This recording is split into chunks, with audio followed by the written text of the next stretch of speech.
जय श्री कृष्णा, राधे राधे। आज हम माघ मास का 5वां अध्याय रसपान करेंगे। आइए सुनते हैं। दैत्यात्रेय जी बोले कि हे राजन, आज मैं आपको एक प्राचीन इतिहास कहता हूँ, ध्यान से सुनिए। रघुवंश में एक ऋषि का नाम की ब्राह्मणी थी। वह बाल्यकाल में ही विधवा हो गई। विधवा के दुख से वो दुखी होकर उसने विंध्याचल पर्वत के नीचे रेवा नदी के किनारे तपस्या करने लगी। वह सदाचारी व्रत धारण करके भगवान नारायण में लीन होकर जितेंद्रिय, सत्यवादी, कम बोलने वाली, सुशीला, दानशीला तथा देह को सुखाने वाली ब्राह्मणी पहले ब्राह्मणों और पितरों को देकर अग्नि में आहुति देती थी। वह उच्च वृत्ति धारण कर वह सर्वदा छठे काल में भोजन करती थी। वह कठिन, अति कठिन तथा कठिन से भी कठिन व्रत आदि करती हुई नर्मदा नदी के किनारे अपना समय व्यतीत करती थी।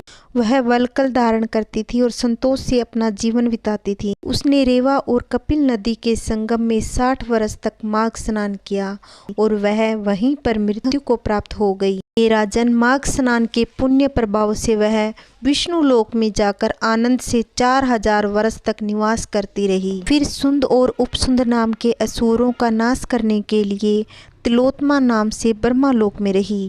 वह अत्यंत रूपवती, गान विद्या में अति निपुण तथा मुकुट मुंडल में सौभाग्यमान थी। उसका रूप सुंदर और यौवन देखकर ब्रह्मा जी भी चकित हो गए। उसे ब्रह्मा जी ने आज्ञा दी कि तुम शीघ्र ही दैत्यों का नाश करने के लिए पृथ्वी पर जाओ। ब्रह्मा जी की आज्ञा पाकर वह सुंदरी हाथ में वीणा लेकर ब्रह्मा लोक में चली गई और पुष्कर मार्ग से वहां गई जहां पर देवताओं के वे दोनों दुश्मन दैत्य थे। प्रथम वह रेवा नदी के पवित्र जल में स्नान करके लाल वस्त्र पहनकर सुंदर बजती हुई नुपुर और ओढ़नी पहने, कंठ में हिलती हुई मोती की माला और कुंडल में सौभाग्यमान, चोटी में चमेली के फूलों का जूड़ा लगाकर वन में अशोक वृक्ष के नीचे बैठ सुरीले कोमल स्वर में गाते हुई वीणा बजाती हुई कुमारी तिलोत्तमा बैठी थी।